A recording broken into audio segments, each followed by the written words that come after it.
নমস্কার, সবাই কেমন আছেন? আমি মৌমিতা। আমি চলে এলাম আবার একটা ব্লগ নিয়ে। কাণ্ডখানা দেখেছেন? এখন বাজে ঘড়িতে 11:15। এখন আমি এলাম বিছানা গোছাতে। এই জায়গাটা দেখছেন, এটা হচ্ছে আমার ছেলের জায়গা। ও এখান থেকে নড়বে না যতক্ষণ না এখান থেকে ও সরে ওর বিভিন্ন কাজে, স্কুল কলেজের এসব পড়াশোনার কাজে ব্যস্ত হবে, ততক্ষণ আমি বিছানা গোছাতে পারবো না। তো কী আর করবো বলুন, এত বেলা হয়ে গেছে, বিছানা গুছিয়ে তাড়াতাড়ি চলে যাই রান্না করতে। বিশেষ কিছু আর আজকে রান্না করব না, একটু চিংড়ি মাছ আছে, এঁচোড় দিয়ে চিংড়ি মাছের তরকারি করব। এঁচোড়টা বাজার থেকে কিনে নিয়ে কেটেই আনা হয়েছে, কারণ আমি খুব একটা কাটতে পারি না।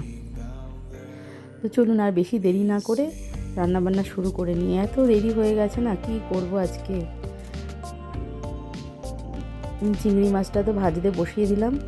আসলে কি বলুন তো, বাচ্চাদের আজকাল মাঠ, আমাদের তো বিশেষ করে কলকাতায় তো খুব একটা নেই খেলার সেরকম ব্যবস্থা নেই। ওরা তো কি করবে, ওরা পরীক্ষা শেষ হয়ে গেলে ওই বাড়িতেই বসে থাকে, ঘরেই বসে বসে এই গেমস, সব ইনডোর গেমসগুলো খেলে বাড়িতে বসে বসে। আর কিছু করার নেই, ওদেরও আর কিছু বলতে পারি না, কি বলবো।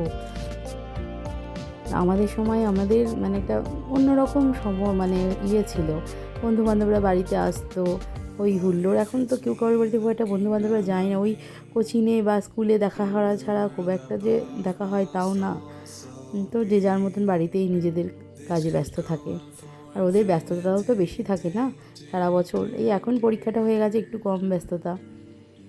তো আমি না এঁচোড় চিংড়ি রান্না করতে গিয়ে না এঁচোড় আলু সব ভেজে নিই। অনেকে সেদ্ধ করে নেয় এঁচোড়, কিন্তু আমি ভেজে নিই।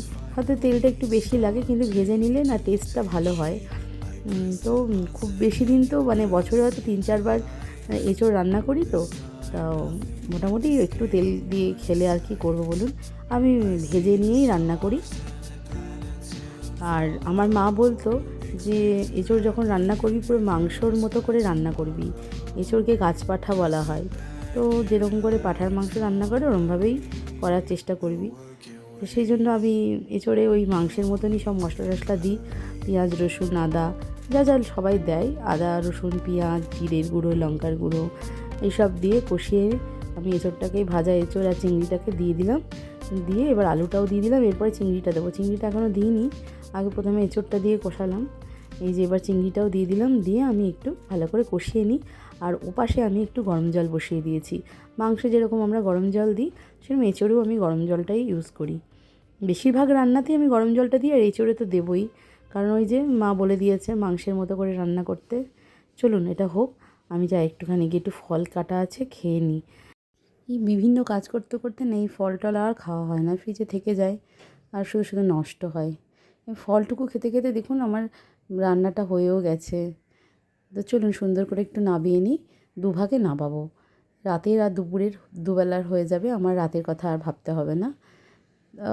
আমার ব্লগটা এখানেই শেষ করছি। সবাই ভালো থাকবেন, সুস্থ থাকবেন।